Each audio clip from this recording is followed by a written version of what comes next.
Good day, everyone. Today, we'll be diving into a fascinating intersection of mathematics, signal processing, and practical electronics, all through the lens of the sawtooth signal. So, whether you're an enthusiast of math, signals, or hardware, this session will connect abstract theory with tangible engineering design. And go. Let's begin. But before anything else, I am Melody Sardon, together with my co-group mates Mr. Arlan Calyada and Mr. Shem N. Skaray, who will present the following topics, which are Fourier series of sawtooth rectified signal, transformations of continuous time signals, modifications, and actual circuit implementation. Next. So for the content, we have Fourier series derivation of sawtooth waveform signal, six transformation of continuous time signals, modifications, and actual circuit implementation. Next. So first is the Fourier series derivation. So in Fourier series derivation, we will tackle three forms, which are the exponential, trigonometric, and combined trigonometric form. Next. So for the exponential form, let's begin by defining our period function f of t, and we express it as a sum of complex exponentials.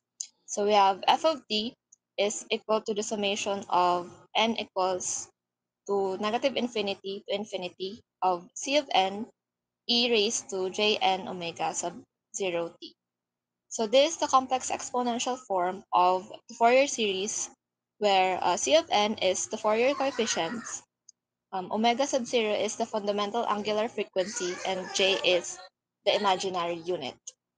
So after extracting the coefficients, c of n and performing integration by parts, we now have the derivation and simplifications, which we arrive at the result f of t is equal to summation of n equals negative infinity to infinity of negative 1 raised to n over j n pi e raised to j n omega sub 0 t.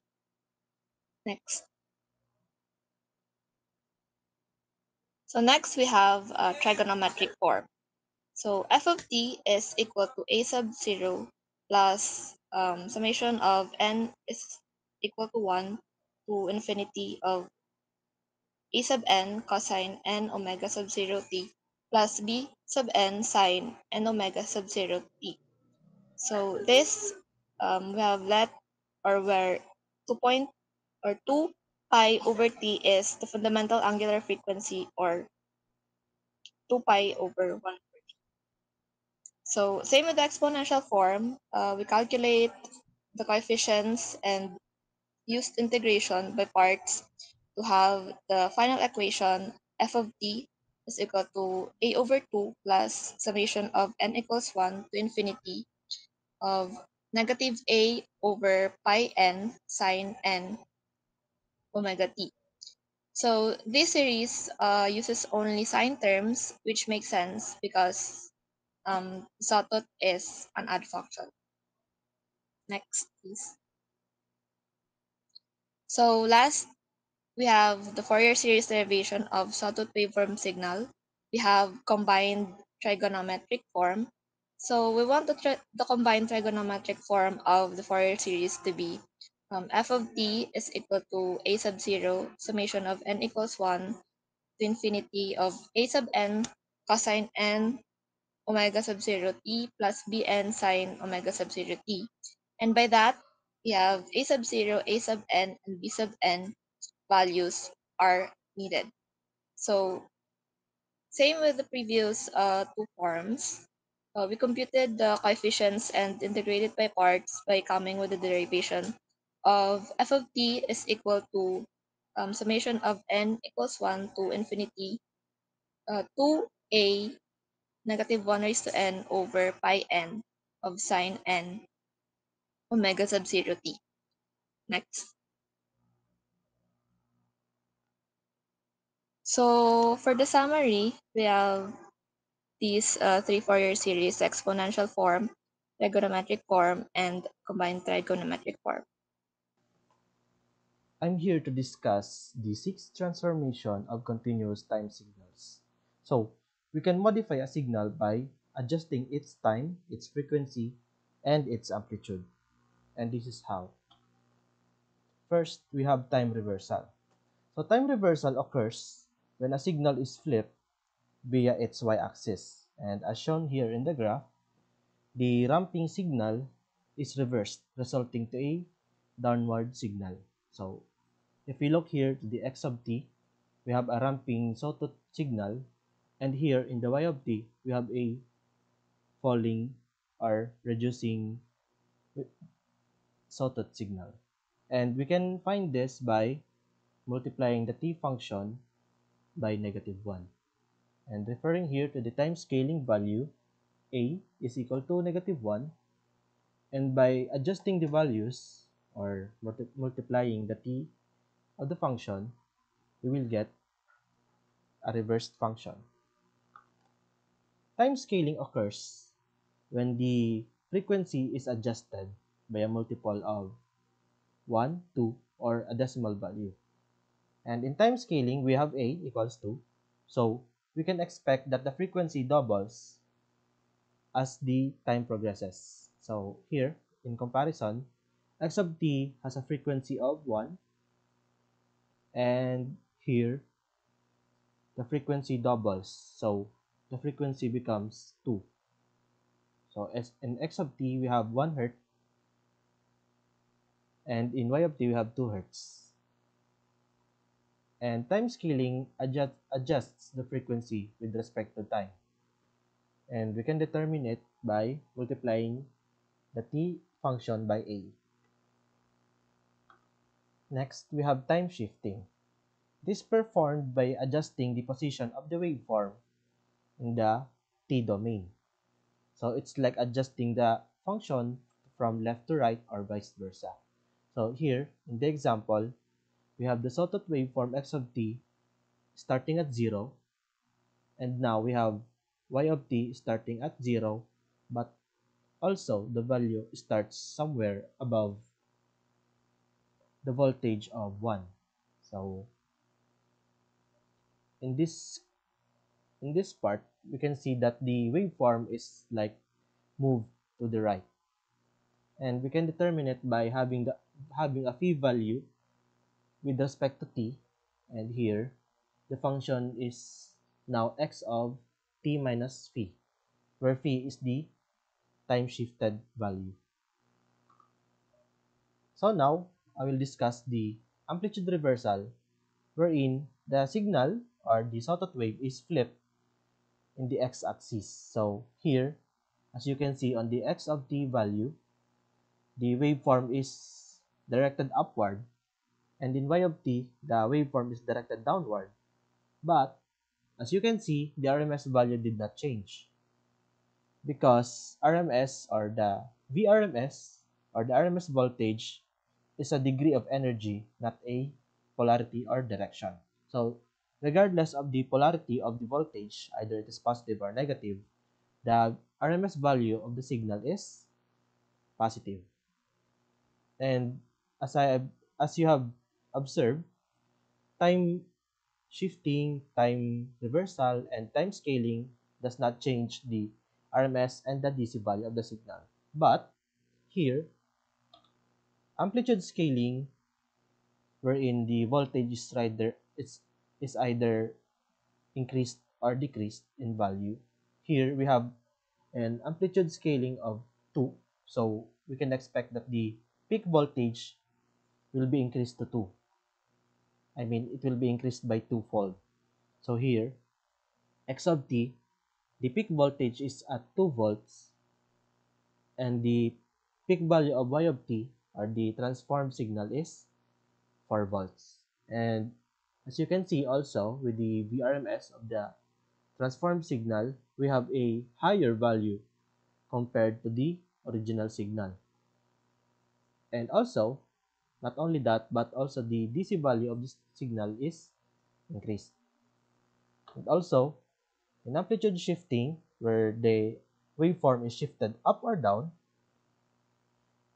the amplitude shifting B or the amplitude shifting constant B equals to is shifted upward.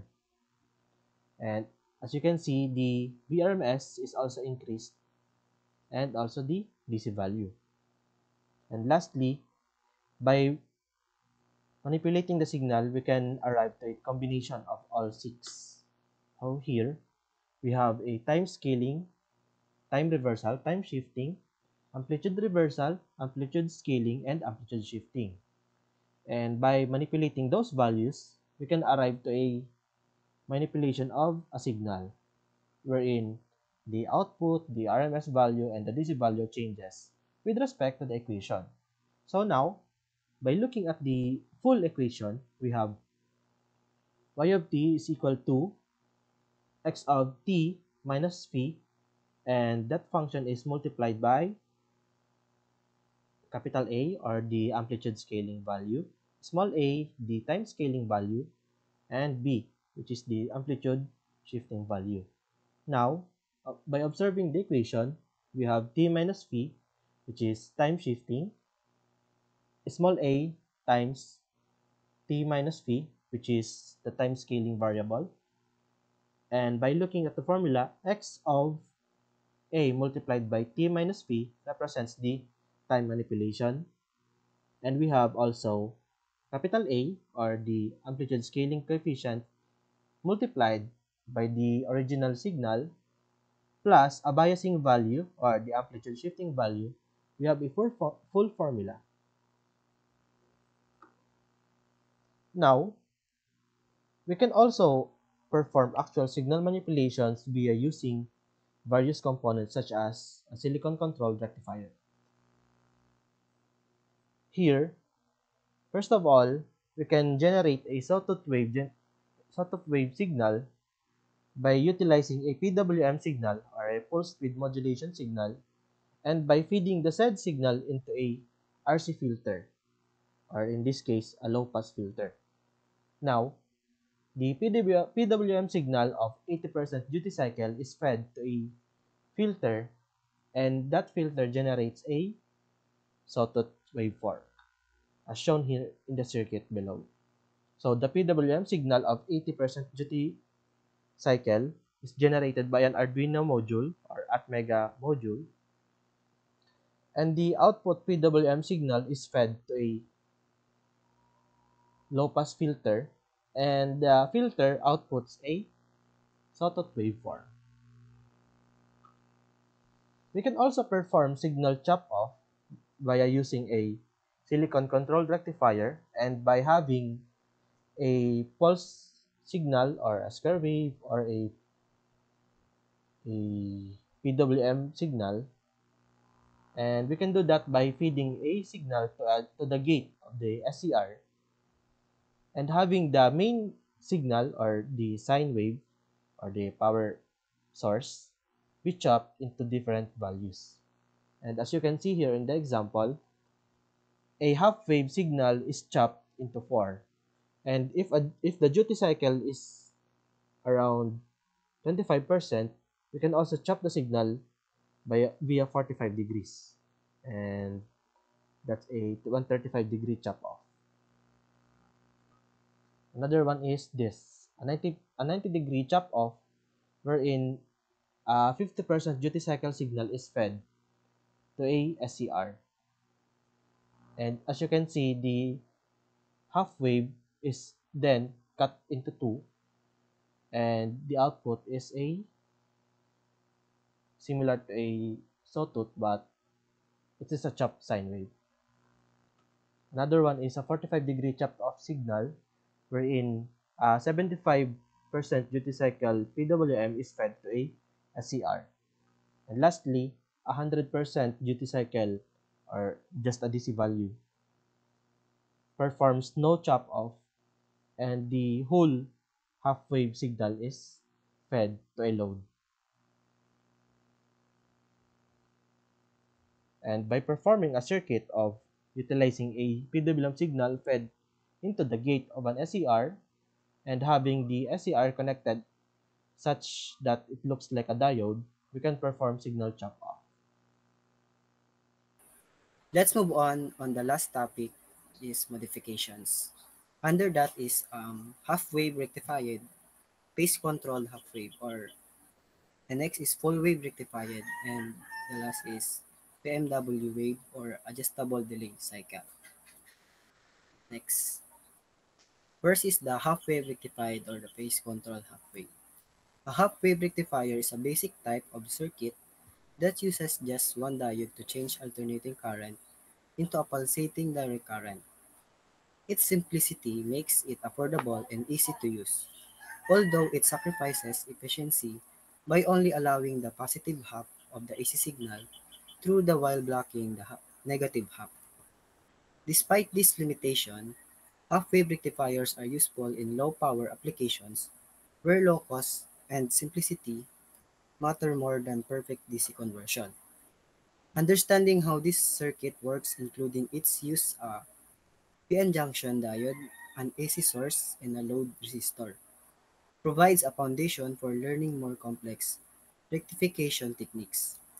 During the positive half of the AC cycle, the diode becomes forward biased and conducts electricity, producing a pulsing DC voltage across the load. Now let's look at the oscilloscope image shown on this slide. What you see here is the output waveform of a phase-controlled half-wave rectifier. You will notice that the only positive portions of the waveform appear on the screen. These sharp pulses indicate that the diode is conducting only during the positive cycle. It turns off during the negative cycle, resulting in a pulsing DC voltage across the load. During operation, the diode becomes forward biased when the AC input is positive, allowing current to pass. When the input is negative, the diode is reverse biased and current flow is blocked. The basic setup consisting of a PN junction diode, an AC source, and a load resistor is a good foundation to understand more complex rectifier systems. It is also a great introduction to real-world electronic components and how they modify electrical signals. Next. So the next picture is, as you can see, the waveform consists of a sharp pulses that appear only during part of the positive cycle. The rest of the waveform is flat, meaning no current is flowing during those periods. This happens because the rectifier only allows current to flow after a certain point in the positive cycle, not from the very beginning. This results in a controlled pulsing DC output. The circuit includes a PN junction diode, an AC power source, and a load resistors. When the AC signal goes positive, the diode becomes forward biased and allows current to flow through the load. When the AC signal is negative, the diode is reverse biased and no current flows. Although this setup is not very efficient, it only uses half of the AC input. It is simple, affordable, and used in many low-power applications where perfect DC is not required. Next. Next is for the controlled rectifier with R-load output. In this setup, we're still using a type of half-wave rectifier, but instead of a simple diode, we use a controllable device, usually an SCR or silicon controlled rectifier. This allows us to control when the device starts conducting during the positive half cycle on the AC input. The load in this circuit is a pure resistor, which means the current stops flowing immediately once the voltage drops to zero. Because of this, the waveform only shows sharp pulses during the time the ACR is turned on. Now, if we look at the oscilloscope image, you will notice that the output waveform begins partway into the positive cycle. This delay is called the firing angle. After this point, the SCR conducts and allows current to flow through the resistor, producing the sharp pulse we see. As soon as the AC voltage drops back to zero, the SCR turns off automatically and the waveform returns to zero. This cycle repeats, resulting in a controlled pulse DC output. This type of rectifier is commonly used in light dimmers, speed control of motors, and controlled power delivery systems, where precise control over output is needed. Next. And for the uncontrolled rectifier output, this scale-scope image shows the output of an uncontrolled half-wave rectifier with a pure resistive load. The yellow waveform represents the voltage across the load, which only follows the positive half cycle of the AC input. During this time, the diode conducts, allowing the current to flow, and the voltage rises smoothly. When the AC input goes negative, the diode blocks the current, causing the output to drop instantly to zero. This results in a pulsating DC waveform. Since no filtering is applied, the output contains significant ripple, which can be seen as gaps between the pulses.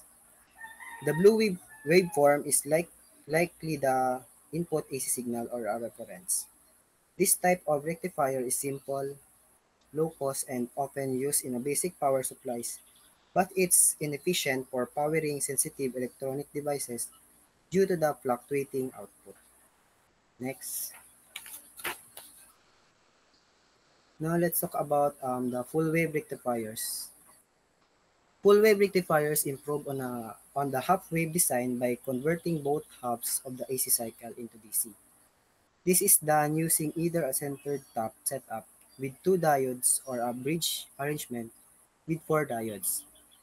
As a result, they produce a more continuous and efficient DC output. Compared to half wave rectifiers, full wave versions are more efficient and generate a steadier current, while the half wave design is simpler and cheaper. Full wave rectifiers are better suited for systems that require stable and dependable DC power. There are two common ways to build a full wave rectifier. First is one is the center tap transformer setup, which uses two diodes. The other is the more popular bridge rectifier, which uses four diodes arranged in a specific configuration. Both methods ensure that the entire AC signal contributes to the DC output, resulting in a less ripple and a more continuous current. Compared to half-wave rectifiers, full-wave rectifiers are more efficient and provide a steadier power supply, while half-wave circuits are cheaper and simpler. Full-wave rectifiers are ideal for applications that demand stable and reliable DC power, such as in a power supplies for electronic devices. So in short, full-wave rectifiers give us better performance and are the preferred choice when quality of the output really matters. Next. And for the PMW or pulse width modulation or adjustable delay cycle, PMW wave can be manipulated to create a waveform with an adjustable duty cycle, essentially controlling the on time of the pulse when a fixed period. This adjustable duty cycle can be used to create the desired delay cycle. The on time or pulse width is a key parameter in PWM, and by varying it, you can simulate analog values with digital control. PMW is a method used to create a signal that switches between on and off states rapidly. The main idea is that we can adjust how long the signal stays on during each cycle. This on time is called the pulse width, and the ratio of on time to the total time of one cycle is called the duty cycle. By manipulating the duty cycle, we can create a waveform where the on time is increased or decreased depending on our needs. For example, if we want the signal to be on half the time and off the other half, we set the duty cycle to 50%. If we want it on only a short time, maybe 25%, we adjust the pulse width accordingly. This control over the pulse width makes a PMW a power tool. It allows us to create a desired delay or simulate different power levels. Even though the signal is digital, just on or off, PMW let us simulate analog values by changing how long the on signal lasts. So that's why PMW is a widely used in electronics, like adjusting motor speed, dimming lights, or generating precise time delays. By simply changing the duty cycle, we gain the we gain fine control over devices without needing complex analog circuits. In summary, PMW gives us a smart and efficient way to control power and timing digitally just by adjusting how long each pulse stays on within a fixed time frame.